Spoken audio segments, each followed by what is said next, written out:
And now we have some breaking news to get to out of Washington.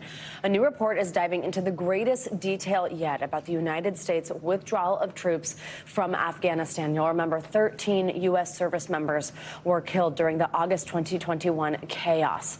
This video, as you remember, was from the time, and all of this was quite difficult to watch. NBC News White House correspondent Ali Rafa joins us on this now. Hi, Ali. So this withdrawal was heavily criticized at the time. What does this report reveal? Does it say where blame is being placed and what did go wrong?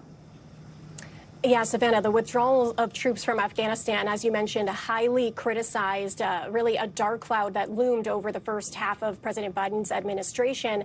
And it was really a point of confusion for members of Congress, specifically Chairman of the House Foreign Affairs Committee, Representative Michael McCaul, who has called for answers really since Republicans took back the House, answers to what happened, why it had to be done so quickly, what went wrong, what happened to those SIV applicants in the form of contractors, translators, people who helped U.S. service members on the ground in Afghanistan when troops were there. And in this new document, a piece of it unclassified to the public that we have here, it talks about the lessons learned from that withdrawal and how those lessons are being applied to other national security crises. But it really shifts the blame from the Biden administration to the Trump administration. At one point, I'm going to quote from this document here. It says, quote, President Biden's choices for how to execute a withdrawal from Afghanistan were severely constrained by conditions created by his predecessor.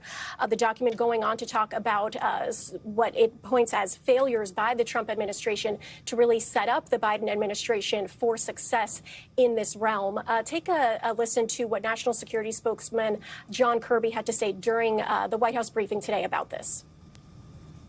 No agency predicted a Taliban takeover in 9 days. No agency predicted the rapid fleeing of President Ghani, who had indicated to us his intent to remain in Afghanistan up until he departed on the 15th of August. And no agency predicted that the more than 300,000 trained and equipped Afghan national security and defense forces would fail to fight for their country.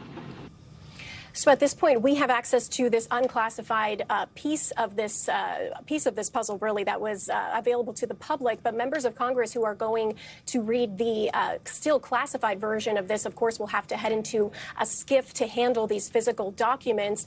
All of this leading to more questions we have for the president in the wake of the release of this after-action report, Savannah. Yeah, certainly, I'm sure of high interest, especially as you watch that video. Again, you outline the type of people that were there as they're literally clinging to a cargo plane as it tries to leave. Ali Rafa, thank you very much. Great reporting. Thanks for watching our YouTube channel. Follow today's top stories and breaking news by downloading the NBC News app.